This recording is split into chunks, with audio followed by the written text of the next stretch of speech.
এবার শালবনির দিকে নজর রাখবো, তার কারণ সোমবার শালবনিতে পাওয়ার প্ল্যান্টের শিলান্যাস হবে। কে এই শিলান্যাস করবেন? শিলান্যাস করবেন মুখ্যমন্ত্রী মমতা বন্দ্যোপাধ্যায়। বিদ্যুৎ প্রকল্পের শিলান্যাস করবেন তিনি। পাওয়ার প্রকল্পে কর্মসংস্থানের আশা করছেন এলাকাবাসী। শোভন রয়েছে আমার সঙ্গে, আরো ডিটেইলস জানাতে পারবে। শোভন, কর্মসংস্থানে স্থানীয়দেরকে অগ্রাধিকার দেওয়ার বিষয়টাও মাথায় রয়েছে, সেক্ষেত্রে এলাকাবাসী তারা তো খুশি।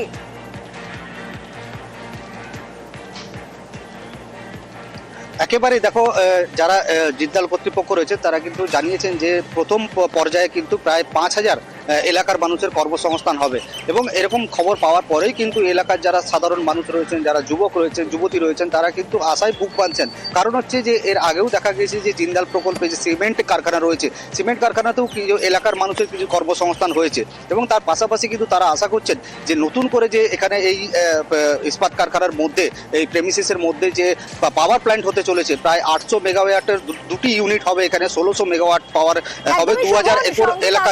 আশা করছেন তারা, তার কারণ প্রতিশ্রুতি পেয়েছেন তারা। মুখ্যমন্ত্রী তাদের বলেছিলেন, কি বলেছিলেন মুখ্যমন্ত্রী শুনুন। আগামী 21 তারিখে বেলা 2টায় আমরা শালবনিতে জিন্দালদের পাওয়ার প্ল্যান্ট আমরা উদ্বোধন করতে যাচ্ছি। ইতিমধ্যে অনেকগুলো পাওয়ার প্ল্যান্ট করা হচ্ছে, কিন্তু পাওয়ার প্রজেক্টের শালবনিতেই হচ্ছে 800 মেগাওয়াট করে দুটি পাওয়ার প্ল্যান্ট, অর্থাৎ 1600 মেগাওয়াট সুপার ক্রিটিক্যাল কোল বেসড থার্মেল পাওয়ার প্ল্যান্ট। জিন্দালরা খরচ করছেন 16,000 কোটি টাকার উপরে। তাছাড়াও তারা অনেকগুলো ইন্ডাস্ট্রিয়াল পার্কও করবে। এর ফলে এটা তৈরি হয়ে গেলে অনেক মানুষের কর্মসংস্থানও হবে। মুখ্যমন্ত্রী প্রতিশ্রুতি দিয়েছিলেন, সেটা শোনালাম। শোভনের কাছে আরো একবার যাব। শোভন, যেমন কথা তেমন কাজ।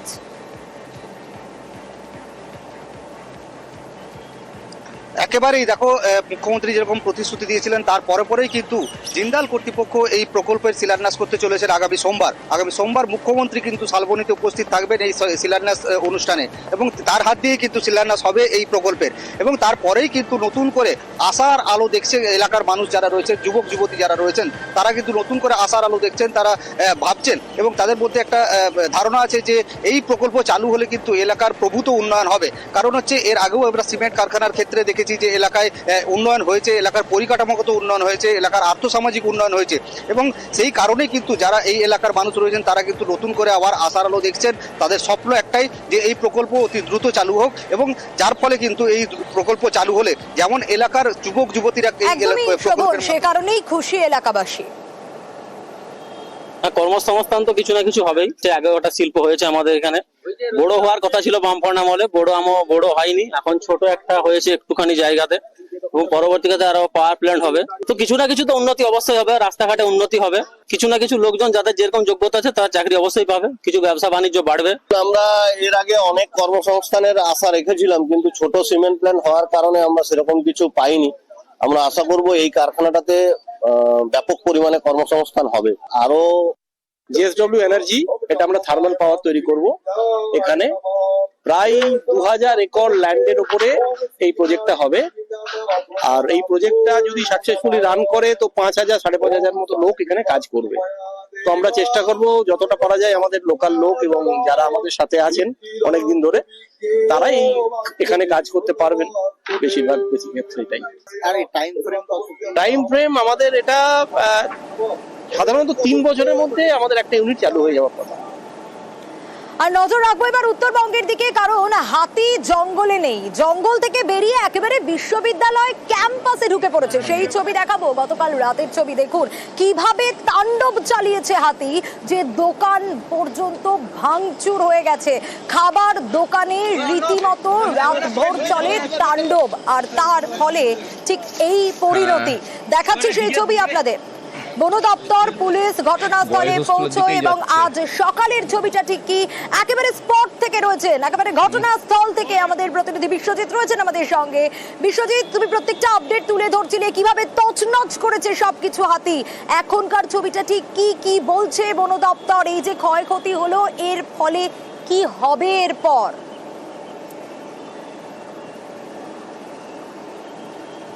দেখো কয়েক ঘন্টা কেটে গিয়েছে, হাতির অবস্থান মূলত সেই একই জায়গায় রয়েছে। এই গভীর জঙ্গল তুমি পাশেই দেখতে পাচ্ছ, গভীর জঙ্গল, সেই জঙ্গলে কিন্তু হাতি অবস্থান করছে। আমরা যেখানে দাঁড়িয়ে রয়েছি সেখান থেকে 100 মিটারের মধ্যেই এই হাতি রয়েছে, যেটা বন দপ্তর সূত্রে জানা গিয়েছে যে সমস্ত এই যে জঙ্গল, সেই জঙ্গলকে কর্ডন করা হয়েছে। মূলত সন্ধ্যার পরে এই হাতিকে তার যে নিজের জায়গা অর্থাৎ বাগডোগরা বনাঞ্চল সেখানেই কিন্তু নিয়ে যাওয়া হবে। ইতিমধ্যে হাতি দেখতে এখানকার যারা বিশ্ববিদ্যালয়ে যারা বিভিন্ন ছাত্রছাত্রী রয়েছেন, অধ্যাপকরা রয়েছেন, তারাও কিন্তু ঘটনাস্থলে রয়েছেন। সমস্ত এলাকা ঘিরে ফেলা হয়েছে। মূলত বাগডোগরা বন দপ্তর ছাড়াও বামনপুকুরি রেঞ্জ, শুকনা স্কোয়াড, এলিফেন্ট স্কোয়াড, বিভিন্ন স্কোয়াড ঘটনাস্থলে রয়েছে। বিভিন্ন এলাকায় মাইকিং করে মূলত নিরাপত্তা ব্যবস্থা যাতে ঠিক থাকে সেই দিকে সচেতন করা হচ্ছে। বিশ্ববিদ্যালয় কর্তৃপক্ষ ইতিমধ্যে বিজ্ঞপ্তি জারি করেছে যাতে বিশ্ববিদ্যালয়ে যারা রয়েছেন তারা ঘরের মধ্যেই আবদ্ধ থাকেন, কোনোভাবে বাইরে না যান। অন্যদিকে হাতি দেখতেও কিন্তু উৎসুক যারা বিশ্ববিদ্যালয়ের শিক্ষার্থীরা, তারাও কিন্তু বিভিন্ন জায়গায় রয়েছে। মূলত তারা নজর করছে যে বিভিন্ন মাধ্যমে ক্যামেরাবন্দি করার চেষ্টা করছে। বেশ কিছুজন দেখতে পেলেও কিন্তু তারা ক্যামেরাবন্দি করছে। ইতিমধ্যে সেই ছবি আমরা দেখাচ্ছি যে সামনেই কিন্তু এখান থেকে 100 মিটারের মধ্যে হাতি রয়েছে এবং হাতির গতিবিধি কিছুটার মধ্যে কিন্তু লক্ষ্য করছেন অনেকেই। এবং এই হাতিকে অবশ্যই আমাদের নজর থাকবে বিশ্বজিৎ। বেশ,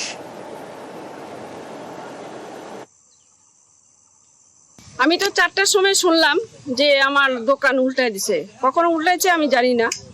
তারপরে আমি এখানে এসে দেখি আমার দোকান একদম উল্টে সব ভেঙে টেঙে গেছে। ফরেস্ট ডিপার্টমেন্টে যাই বললাম যে আমার ক্ষতি, স্যার বললো দরখাস্ত দিয়ে এলা ক্ষতিপূরণ দিতে বলছে। আপনার এই দোকান কিসের দোকান? এটা ফাস্টফুডের দোকান। আমি স্পটে আছি, দেখি এখন হাতি, প্রচুর লোকের সমাগম, হাতি ভিতরে আছে, আমাদের ফরেস্ট ডিপার্টমেন্ট আছে, আমাদের পুলিশ সাথে আছে, মানুষজন আসছে দেখছে। অনেক দিন পরে হাতি, এখানে তো এনবিউতে হাতি দেখা যায় না সম্ভবত। কতটা ভয় রয়েছে? ভয় তো নিশ্চয়ই রয়েছে, স্টুডেন্ট রয়েছে, আমাদের এমপ্লয়িরা আছে, এখানে কোয়ার্টারে আমাদের প্রফেসররা আছে, ভয়ের তো স্বাভাবিক আছে। বন বিভাগ কি বলছেন? বন বিভাগ বলছে এটা এখন তো বার করা যাবে না, রাত্রে ওনারা বের করার চেষ্টা করবেন। গতকাল বিয়ে হয়েছে আর আজ দিলীপ ঘোষের জন্মদিন। আর আজ জন্মদিনের দিন সকাল সকাল ইকো পার্কে মর্নিং ওয়াকে গেলেন দিলীপ ঘোষ। সেখানে সঙ্গীদের সঙ্গে কেক কাটলেন আর কেক কাটার পর খেলেন পায়েস। আর এদিন দিলীপ ঘোষ জানান প্রাতঃভ্রমণে তার স্ত্রীর সঙ্গে আলাপ নয়।